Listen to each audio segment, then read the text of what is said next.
Putra ini kan pernah cerita dari 3 jawara Malaysia yang berlaga di ONE, Alif ini paling well rounded, paling lengkap persenjataannya. Well rounded kalau Muay Thai. Kalau kickboxing belum tentu. Menang tinggi aja udah. Lu kan punya mimpi jadi juara internasional. Tapi sebelum jadi juara internasional, lu harus jadi juara nasional dulu. Dan yang akan diperebutkan di Beyond Madness besok. Iya benar. Dan yang akan menjadi lawan lu adalah, lu kan selama ini di 2 fight terakhir dengan jargon selamat datang di Indonesia, KO di ronde pertama. Selamat datang ini mempan gak buat? Selamat datang di Beyond berarti.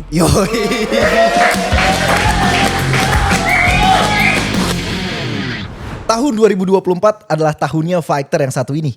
2 kali fight internasional dan dua-duanya dia selesaikan dengan KO di bawah 1 ronde. Tahun 2025 baru dimulai, tapi di awal tahun pun fighter ini sudah mengukir prestasi dengan menjadi juara pukulan terkuat di bumi kelima. Langsung saja, Mitra Niasasin Waruwu.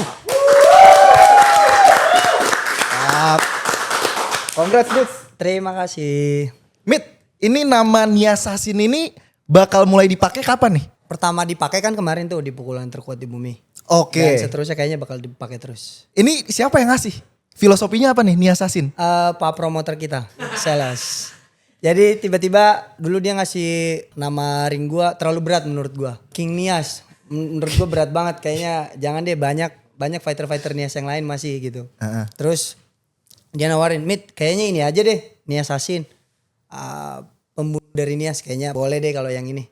Pas sih Oke, kan pas. Nias, Assassin. Assassin Iya. kan lu fight di keker tuh, nggak langsung Ya, brutal. Pas, mantap. Mit, kesibukannya sekarang apa nih?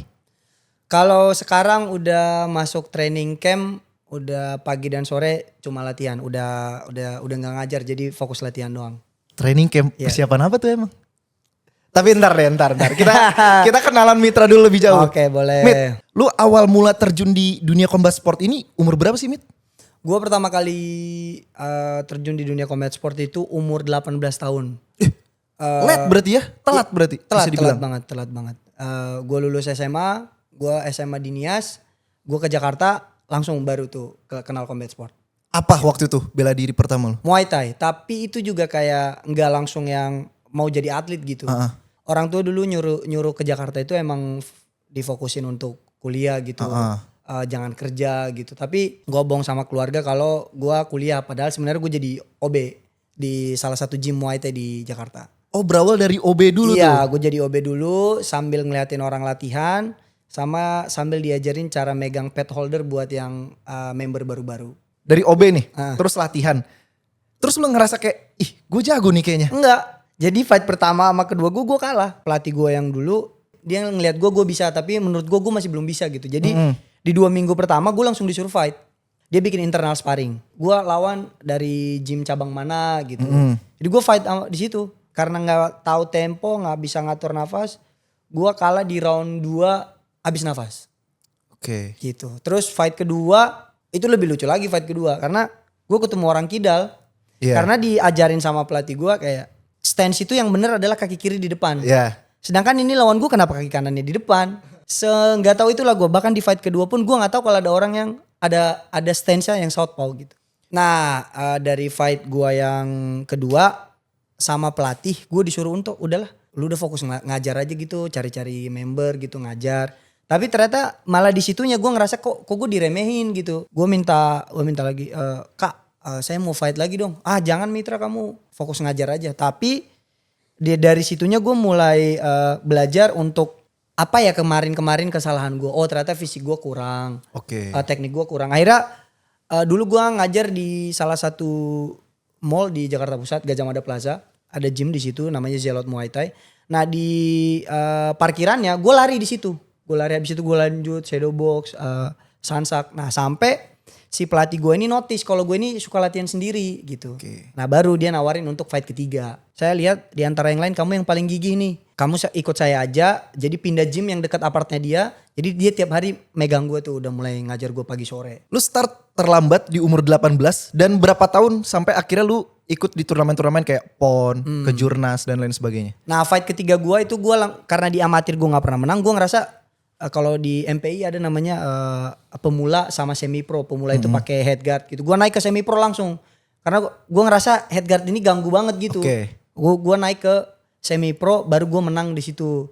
Sampai di titik gue dipindahin ke Provinsi Lampung. Dari situ gue udah tawarin jadi atlet daerah di sana. Tapi sebelum gue jadi atlet daerah Lampung, gue sebenarnya mau nawarin diri ke daerah asal. Ternyata nggak pernah dinotis, karena nggak punya prestasi juga kan. Jadi ya udah gue ikut di sana. Setelah 1,5 tahun, baru gue mulai ikut kejuaraan-kejuaraan yang di bawah naungan KONI. Tapi untuk orang yang startnya terlambat dan 1,5 tahun itu cepet sih, Mit. Puji Tuhan. Tapi karena ketekunan kalau menurut lo? Ngerasanya karena ketekunan sama diberi berkat untuk aware sama diri sendiri sih. Oh, tahu kekurangannya di mana, fisik harus dilebihin. Puji Tuhan. Mit, prestasi lu, achievement lu apaan aja sih di Muay Thai ini? Di Muay Thai gue 3 kali juara nasional. Pertama itu gue juara nasional di Kendari 2021. Terus yang puncaknya di PON 2021 juga Papua. Gue emas. Baru yang paling terakhir di Makassar 2022 gue juga juara nasional. Baru setelah itu gue ada kejuaraan-kejuaraan nasional tapi kayaknya perunggu gitu-gitu. Oh oke. Sama kalau di Lampung Porprov gue sekali medali emas. Iya. Nah Mit, lu kan debut di Beyond 3 nih. Waktu itu apa sih yang bikin lu bisa masuk jadi fighter di Beyond 3? Pokoknya gue gak tahu tiba-tiba ada orang lagi bawa dumbbell, lagi lari, naik ke gym ke lantai 2. Lu main Beyond 3 ya? Kaget lah gue. Iya jadi siapa tuh orang bawa dumbbell tuh? Lagi bawa dumbbell, lagi pakai sauna suite. Naik ke lantai 2. Mit, lu main ya Beyond 3? Lah, main apa? Main kickboxing lawan si ini. Lah gue masih belum bisa main profesional gitu. Udahlah nanti diusahain. Pokoknya lu okein dulu. Ya udahlah oke gitu. Gue oke nanti kita cari cara untuk bisa main. Ya udah dari situ. Tapi si yang bawa dumbbell ini pernah lihat lu fight? Dia pernah lihat gue sparring kayaknya. Oh dia oke. pernah lihat gue sparring. Terus lihat wah bisa nih. Iya dari situ. Nah Mit, ini gue jujur aja ya. Beyond 3, lu kan lawan Don Sulaiman. Iya. Gue bikin video lah sama Celos prediksi-prediksian. Waktu itu gue megang Don karena dia 15-0. Dia kickboxing. Dia bahkan juara ISKA Asia kalau gak salah. Dan lu nih transisi nih dari Muay Thai ke kickboxing. Waktu itu menuju pertandingan Beyond 3 ini apa perasaan lu, persiapan lu dari transisi ke Muay Thai kickboxingnya? Jujur ya, gue gak ada persiapan yang dominan ke kickboxing. Gue baru matengin kickboxing gue di seminggu terakhir. Karena itu kan gue lagi tes Epon. Terus perizinannya susah banget. Itu gue udah 1 bulan sebelum fight udah teleponan terus sama Selos kan. Ngomong masalah perizinan. Terus tadinya yang pro kita turunin ke semi pro gitu. Akhirnya sepakat lah di semi pro kan. Baru sampai di 1 minggu terakhir itu nggak ada 2 minggu terakhir belum ada surat izin yang keluar. Jadi latihannya masih Muay Thai aja. Jadi sebenarnya persiapannya nggak ada yang dominan ke kickboxing. 1 minggu terakhir baru itu di situ kurang latihan untuk ngilangin clinch, baru latihan ngilangin elbow. Bahkan dapat hard sparringnya cuma sekali. Pas persiapan lawan Don di 1 minggu sebelum fight baru kebagian hard spar. Itu juga sebenarnya resikonya lumayan tinggi karena kita juga baru dapat info. Jadi minta tolong partner, minta tolong teman-teman untuk yaudah bantuin gue dulu deh ini. Tapi sparringnya kickboxing ya, nggak ada elbow gitu-gitu, nggak ada clinch. Ya udah dari situ, itu doang persiapannya.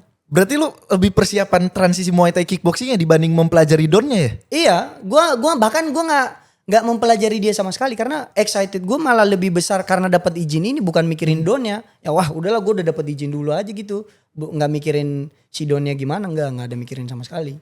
Nah coba ceritain waktu di Beyond 3 nih kan fight lawan Don, dia kan yang pertama kali coba flying knee sama lu. Terus akhirnya lu yang flying knee ke dia. Itu emang udah flying knee itu emang udah senjata lu dari dulu kah? Enggak sama sekali begitu. Karena emang gue datang kan nggak ada game plan. Terus datang main di Beyond 3 itu nggak ada game plan, kosong. Emang main sebenarnya juga dari tim pelatih waktu itu plannya adalah main 3 round. Mau ngetes kalian hitung-hitung uji tanding kan kalau di kita karena mau ngelihat fisiknya udah sampai mana gitu, tekniknya udah sampai mana.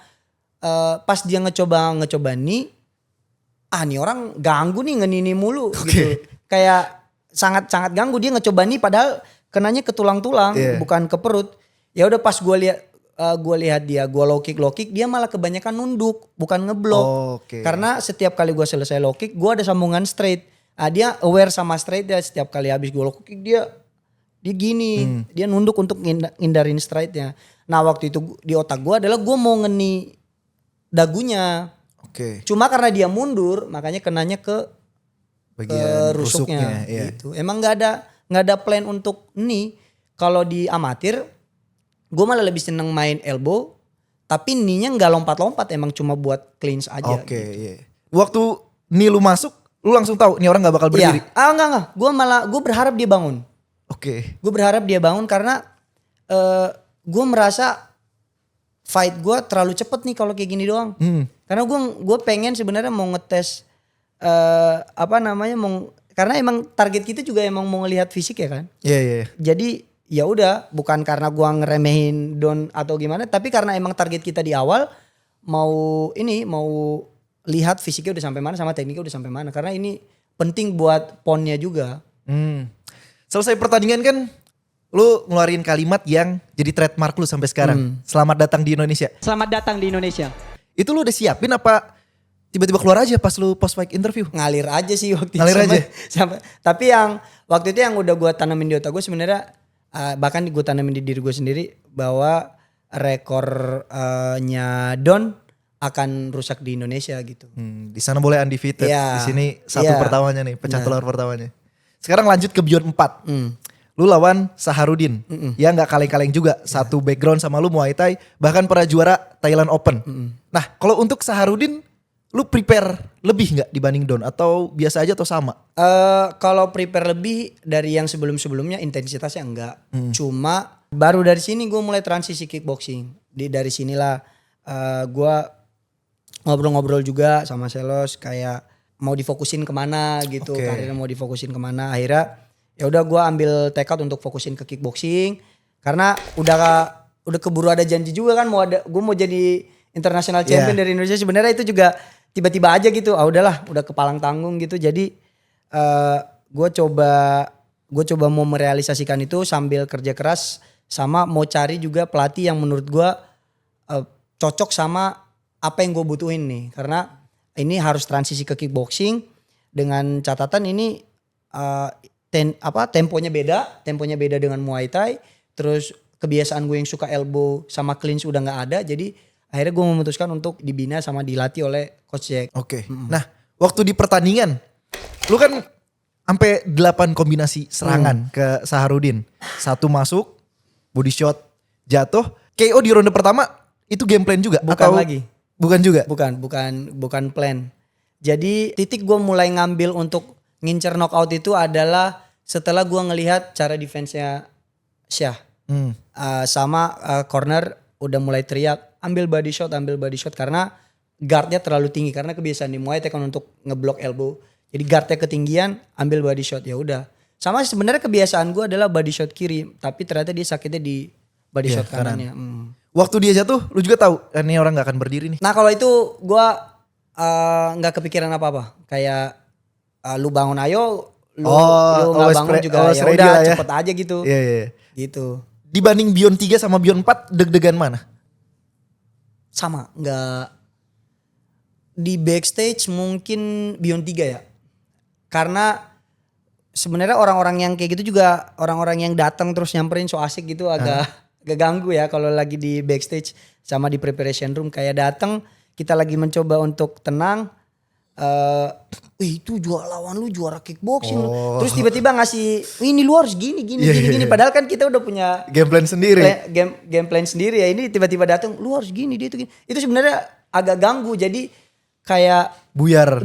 Aduh iya juga ya dia ini juara. Jadi agak kepikiran, agak lebih deg-degan lawan Don sih yang Beyond 3. Oke.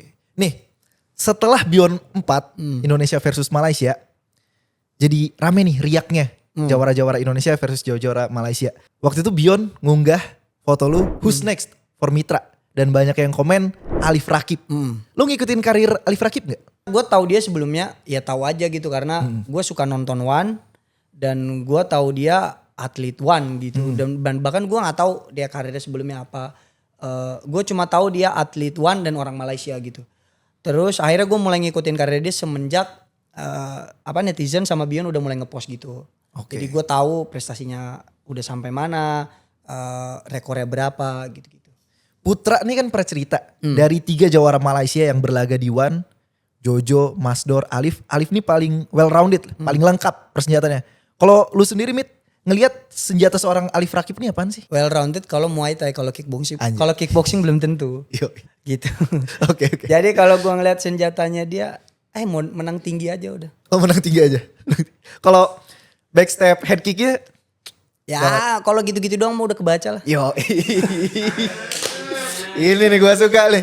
Nih dia kan pertandingan terakhirnya KO lawannya dari Rusia. Ronde pertama. Short notice. Nah tapi setelah pertandingan itu rame langsung. Mitra nih cemilannya Alif Rakib nih. Komentar lu gimana? Apa ya? Ini sebenarnya sekalian ngingetin fans-fansnya Alif sama dari fans-fans dari Malaysia juga sebenarnya. Fans-fansnya dia dari Malaysia. Dia di kickboxing kalah. Satu-satunya fight dia di kickboxing kalah. Dia lawan Walter itu juga harusnya kalah. Itu cuma karena si lawannya kena kartu kuning aja. Jadi menurut gue bukan sesuatu yang harus ditakutkan banget gitu. Jadi latihan gue juga latihan gitu. Bodoh amat kayak lu punya rekor ratusan gitu atau lu udah juara dunia atau juarain. Selagi gue bisa memperbaiki diri gue dari hari ini, besok lebih baik. Gue percaya sama kemampuan gue gitu. Dan lu percaya nggak kalau fight lu lawan Alif Rakib bakal terjadi suatu hari nanti? Kayak percaya nggak percaya sih, kayak karena dia juga di promotor lain gitu. Gue juga di sini, gue di Beyond, gue under Beyond. Kalau dia mau keluar dari promotornya ya berarti bisa jadi. Tapi kalau dia mau tetap di situ, gue nggak tahu. Setahu gue ya dari gue ngobrol-ngobrol sama yang berlaga di One, kalau misalkan dia kontraknya MMA, dia boleh main di tempat yang lain asal jangan MMA gitu. Kalau dia main Muay Thai, boleh di tempat lain asal jangan Muay Thai. Ya mungkin. Tapi gitu. dia pernah main kickboxing. Tapi kalau dia tertarik, ya kenapa enggak gitu? Dikasih selamat datang berikutnya. Ngeri. Kalau jadi prediksi lu apa berarti? Selamat datang KO ronde 1. Enggak lah, enggak. Tapi sebelumnya juga gue ngomong gitu sih, enggak. Benar. Tapi jadi bakal tough fight sih, yang pasti seru banget. Seru, tough, itu fight keras dari ronde 1 sampai ronde selesai, mau berapa ronde, mau 5 round, itu jadi fight yang intensitasnya tinggi. Mantap. Gue sendiri sebagai combat sports fan justru berharapnya full ronde, kalaupun ada yang KO ya di ronde terakhir, karena 2 fighter kaliber tinggi. Pasti bukan gua. Mantap, amin. Oke, Mitra. Amin. Sekarang kita bahas yang lagi rame nih. Pukulan terkuat di bumi kelima. Lu kok bisa main deh? Kayaknya gak ada deh nama lu di absen. Makanya gue juga gak tahu, tiba-tiba dikabarin main 12 jam kayaknya gue dikasih tahu. Super short notice ya. Super short notice. Terus gue gak plan, karena di otak gue yang diajak itu, makanya gue gak bikin video kan. Kayak yang diajak itu ya udah 63 ke 70 aja. Iya. Sedangkan gue tahu gue main di 55, 57 dan berat harian gue 61, 62. Kalau ini gue juga dateng cuma buat, kalau anggap lo gue main, gue juga cuma ini lengkapin doang. Ya udah gue nggak usah lah gitu. Masalahnya lu yang berat badannya paling kecil, babak pertama lu langsung kasih statement skor 900. Itu lu persiapan latihan gitu di time zone atau gimana? Gak ada sama sekali. Pokoknya gue nih fun fact lagi. Gue terakhir kali mukul punch mesin, rekornya lebih gedean bini gue mukulnya. Sumpah. Bini gue mukul 500 gue mukul 300 doang. Oke. Jadi pas diajak juga gue juga sebenarnya malu-maluin gak ya ini? Yeah. Jadi pas gue datang kata orang-orang, udah lu coba aja, kata saya juga, lu coba aja, lu coba dulu. Ya udah gue coba. Oh ternyata gue perhatiin satu-satu gaya mukulnya gini. Oh yang mukul kenceng gini nih caranya. Jaraknya dia segini. Gue baca-baca gitu aja. Belajar di tempat tuh. Ya gue belajar di tempat. Ya baru abis itu gue coba. Oh efektif nih ngambil jarak segini gitu. Terus skor lu kan nih stabil. 900-an. Kalau menurut lu ada kolerasinya gak sih pukulan di mesin sama pukulan fight? Kalau untuk power kayaknya ada korelasinya. Maksudnya berarti kita bisa ngukur nih. Kayak Jackson kan dia punch mesin kan kenceng-kenceng. Dan emang dia juga heavy hand gitu. Kalau untuk power iya. Tapi kalau untuk akurasi. Karena kan itu posisinya kita ngokang banget ya. Yeah. Itu udah keburu dipotong gitu. Target juga diem. Iya targetnya juga diem. Jadi untuk akurasi enggak. Tapi kalau untuk power bisa jadi korelasinya deh. Oke. Nah soalnya gue tuh dulu ngelihat lu tuh KO-nya karena lu presisi kan. Kata Conor McGregor, precision beat power, timing beat speed. Ternyata power ada, presisi juga ada. Mantep. Nah di final lu versus Kakak Cal, ronde pertama kan skor lu sempet 877. Terus Kak Kacal 901. Iya. Kak Kacal mukul lagi dia 915 dan lu butuh 925 Iya. buat Setidaknya imbang. Iya, buat imbang. Dan ternyata lu 926. Itu lu sebelum mukul apa ada flashback anime dulu kah atau lu inget masa kecil kayak gua keluarin nih semua apa gimana tuh? Kalau jujur kayak emang God's plan sih, kayak gue cuma doa dalam hati, target gue itu di awal yang penting gak keluar di awal. Ini tiba-tiba sampai kalau kata ini dari tim gue, lu makin lama di situ, kamera makin lama ngevideoin lu gitu. Jadi lu dapat exposure lebih lama gitu. Oh, di otak gue itu. Di otak gue gitu. Terus akhirnya sampai di akhir di final, tanggung nih, tangan gue udah bengkak. Yang ada di otak gue itu, tangan gue udah bengkak, masa gue gak menang. Masalahnya kan kalau gue ada fight, ini gue gak bisa ngobatin nih. Oh ya lu bengkak di semifinal ya Pak? Gue udah dari semifinal udah bengkak. Masa final sayang nih. Iya, gitu. iya. Sama mikirin bisnis juga lagi susah. BU juga nih. Jadi BU. Jadi ya udah numpuk semua, menang nih, harus menang sambil baca-baca doa. Ternyata Tuhan denger doanya. Gitu. Langsung tuh juara. Tapi nih Mit, tapi katanya kata KJ, kata netizen juga, pukulan terkuat di bumi nih ada kutukannya. Biasanya juaranya kalah di next fight. Lu percaya nggak? Enggak lah, gue nggak percaya. Lu mau jadi orang pertama yang matahin itu berarti? Gue tahu Tuhan beserta gue, jadi kayak gitu-gitu nggak percaya lah. Jadi gue juga setiap kali melakukan apapun yang gue lakukan, gue bawa ke dalam doa. Jadi kalau gue jadi orang yang percaya sama gitu-gituan, berarti gue nggak percaya sama Tuhan gue dong. Jadi hal-hal yang begitu gue nggak percaya. Luar biasa. Mit, kalau boleh tahu dipakai kemana? Apa upgrade MJ kah atau? Kayaknya upgrade MJ. Gue berharap MJ bisa berumur lebih panjang lah. Jadi semoga ini emang jalan Tuhan buat gue buat bisa upgrade MJ lebih baik lagi. Gitu. Oke, Mit, di pukulan terkuat di bumi kelima kemarin kan lu ketemu Kak Kacal, Kak KJ, Ajis, sama Putra. Gue mau denger prediksi Beyond 5 dari seorang Mitra Warubo. Waduh, berat. Pertama dulu nih. Putra dan Kak Kacal. Rulesnya apa? Kickboxing. Waduh, berat lagi nih. 60-40 sih. Siapa 60, siapa 40? Ocal 60. Ocal 60, Putra 40. By apa nih? Decision. Menurut gue decision. Kalau main eventnya, yang paling ditunggu-tunggu orang Indonesia sekarang nih, Aziz versus KKJ. Gua nggak bisa 50-50 nih. Gak bisa. Lu harus condong.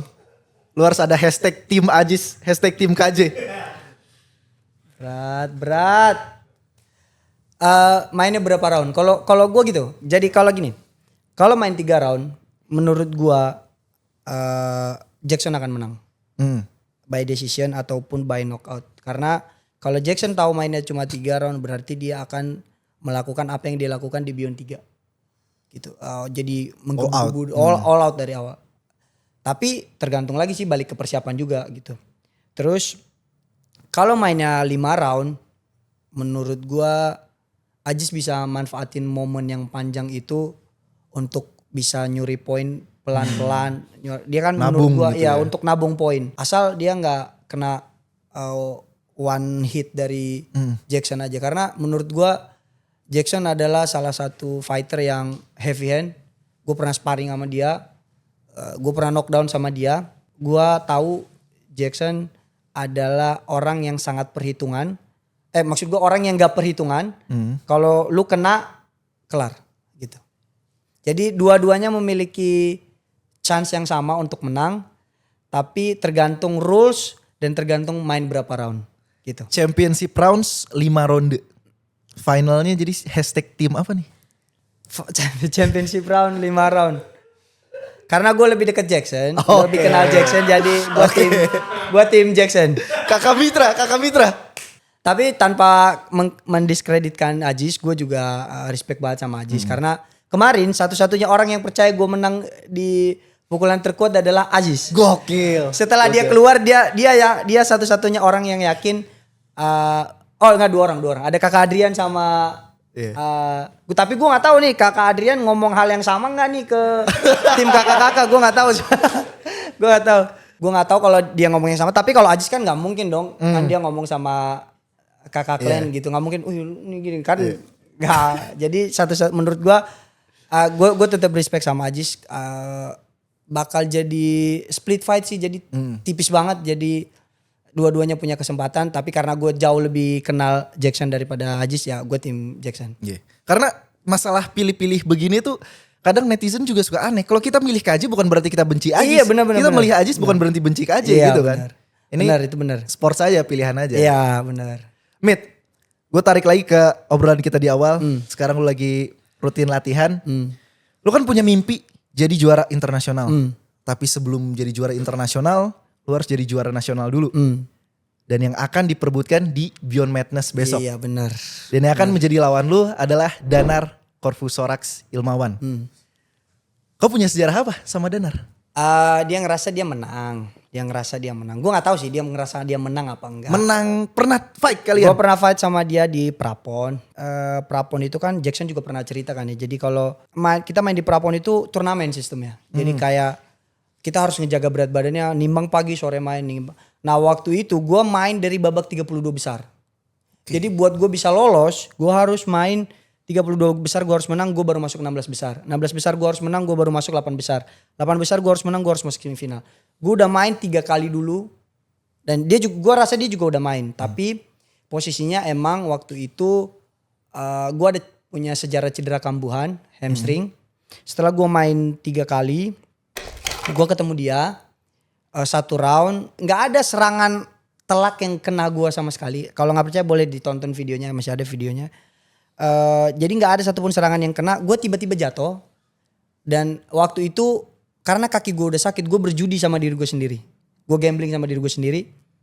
Gue harus ngelarin dia di ronde 1 nih. Kalau nggak gue nggak bisa lanjut gitu. Jadi dari ronde 1 gue udah press terus. Tapi ternyata sampai ada di satu momen gue nendang kiri karena hamstring kanan yang sakit. Gue nendang kiri, dia kalau gak salah dia tarik badan atau sempat gak kena apa gue low kick. Jadi udah hamstringnya ketarik, gue mundur-mundur sampai gue jatuh. Dari situ gue sebenarnya gak ada masalah pribadi sama Danar ya. Cuma menurut gue orang-orang di belakangnya dia terlalu melebih-lebihkan kemenangan itu gitu. Jadi gue rasa ini jadi pembuktian yang cukup lah untuk fight kali ini. Ketemu Danar berarti sekali di Prapon itu aja? Sekali di Prapon gitu. Itu berarti posisinya karena lu ngerasa lu udah dapet tiket untuk lanjut. Nah bisa jadi juga. Itu juga gak lu paksain gitu? Iya gue gak, kayak itu juga karena gue gak mau maksain. Karena waktu itu gue mikirin udahlah udah lolos aja gitu. Karena di semifinal juga udah lolos. Yang penting gue gak kayak yang lain udah tahu lolos gak mau naik ring gitu. Banyak-banyak karena mereka cari aman juga sih sebenarnya. Nah waktu itu juga gue gak ada pemanasan. Karena ternyata yang lolos-lolos ini mereka tiba-tiba gak mau naik ring. Gak naik. Jadi gue lagi santai-santai. Kak lu main. Lah gue main itu kan masih banyak kelas-kelas di bawah. Mereka pada gak mau naik ring. Lu 2 fight lagi lu udah harus main gitu. Berarti hal yang lazim tuh kalau di Prapon tuh kalau misalkan kita udah dapat tiket. Iya. Di Muay Thai gitu-gitu sih. Ada gitu-gitu ya. Ini dari waktu yang singkat lu berbagi ring dengan seorang Danar. Menurut lu senjata seorang Danar yang perlu lu waspadai di pertandingan besok apa nih? Apa ya?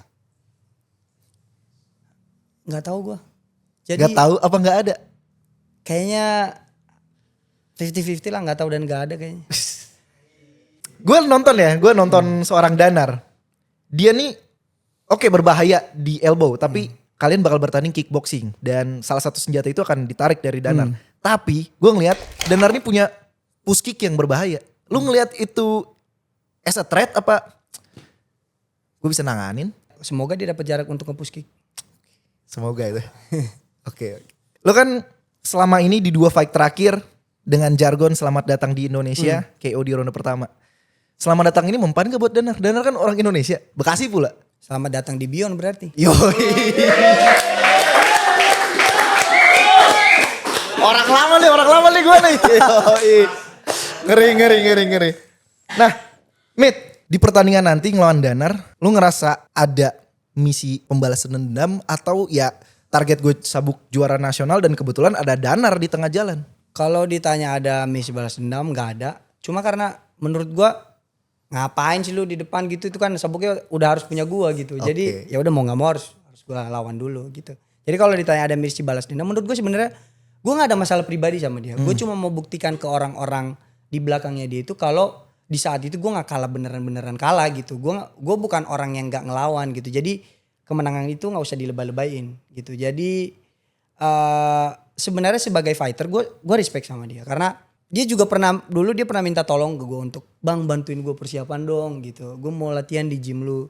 Gue ngelihat anak ini sebenarnya adalah anak yang mau belajar, dia juga pesat perkembangannya sama kayak gue.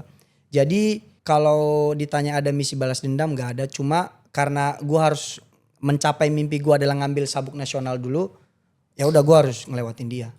Oke, Mitra, lu kan udah ngerasain dari lu OB, jadi pelatih, terus lu jadi atlet, PON dan lain sebagainya. Sekarang keluar panggilan, mimpi untuk jadi juara internasional. Lu ngerasain gak sih perkembangan combat sport Indonesia sekarang? Apa yang lu rasain? Ngerasain banget lah. Kayak gak usah jauh-jauh deh. Kalau dulu kita itu bahkan di zaman gue masih awal-awal belajar sampai gue habis PON pun, kayak gue itu harus mengemis ke promotor-promotor gitu untuk fight. Untuk fight. Yang paling gua rasain adalah banyaknya event. Dan sekarang fighter dianggap jadi lebih berharga lah. Karena fight di Indonesia itu tidak bisa jadi dulu tidak bisa jadi tolak ukur untuk kita bisa cari nafkah gitu. Kalau sekarang udah bisa jadi tempat untuk cari nafkah. Kalau dulu jadi atlet harus punya sampingan. Harus. Kalau di sini kita bisa all out. Kalau sekarang kita bisa all out dengan support, dengan sekarang Beyond itu udah sangat-sangat jadi jalan terbuka lah buat fighter-fighter Indonesia. Karena peluang kita juga untuk jadi tempat untuk menciptakan banyak juara lain sangat besar di Indonesia. Contohnya kita bisa punya sebentar lagi mungkin kita punya juara tinju gitu. Amin. Juara dunia tinju, kita punya juara internasional kickboxing atau bahkan jadi juara dunia kickboxing. Contohnya siapa tahu kan Amin gitu. Jadi perkembangannya sangat-sangat jauh. Bahkan kayaknya cuma selang satu tahun deh perkembangannya cepet banget. Nah ini juga kemarin emang kadang Pak promotor ini sering banget muncul di mimpi gue nih. Kemarin gue bahkan Amin ini salah satu doa gue. Biar nyambung sama pertanyaan lu juga tadi. Gue bahkan sempat mimpi Selos punya stadium sendiri. Goks. Gitu. Gue lagi tidur tiba-tiba gue mimpi Beyond punya Beyond Colosseum. Beyond punya stadium sendiri, terus liganya tiap minggu udah kayak di Thailand. Jadi Amin. Di mimpi gue adalah kerjaan gue udah bukan tanding, tapi ngurusin atlet-atlet yang tiap minggu tanding saking banyaknya atlet gue. Jadi kalau ditanya perkembangannya semana jauh banget lah. Biasa ya? Luar biasa banget. Jadi kayak gue contohnya gue udah bisa bergantung sama puji Tuhan, sama karir gue sekarang untuk jadi full time atlet. Gitu. Mit, lu kan tadi nyinggung tentang juara dunia. Kemarin di podcastnya Selos bareng Renpang ditanya yang paling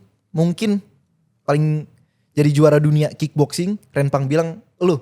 Kalau lu sendiri ngelihat kira-kira dalam berapa tahun nih mimpi itu bisa tercapai? Kalau ditanya berapa tahun, mungkin gue nggak punya target ya berapa tahun, karena yang jauh lebih tahu kan promotor. Yang paling penting adalah gue tanemin itu di diri gue, terus gue harus improve diri gue karena yang gue hadapi adalah bukan lagi level-level yang lawan gue kemarin. Setiap fight menurut gue adalah setiap fight gue ngerasa levelnya naik.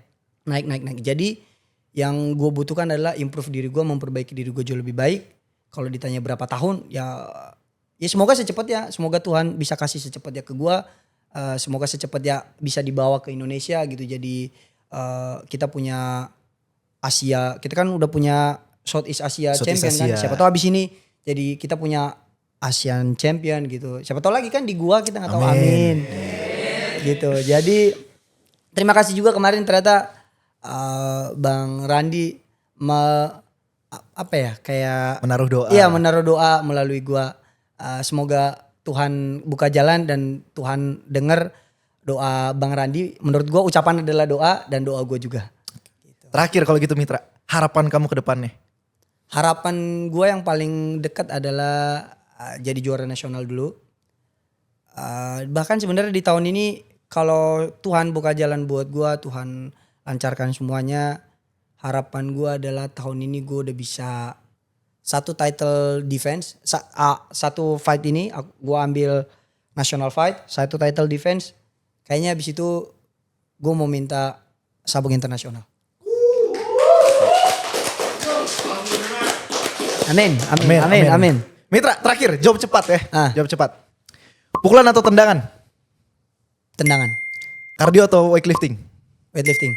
Padding atau sparring? Sparring. Boxing atau kickboxing? Kickboxing. Kickboxing atau muay thai? Kickboxing. Rotang atau takeru? Takeru. Rotang atau super leg? Super leg.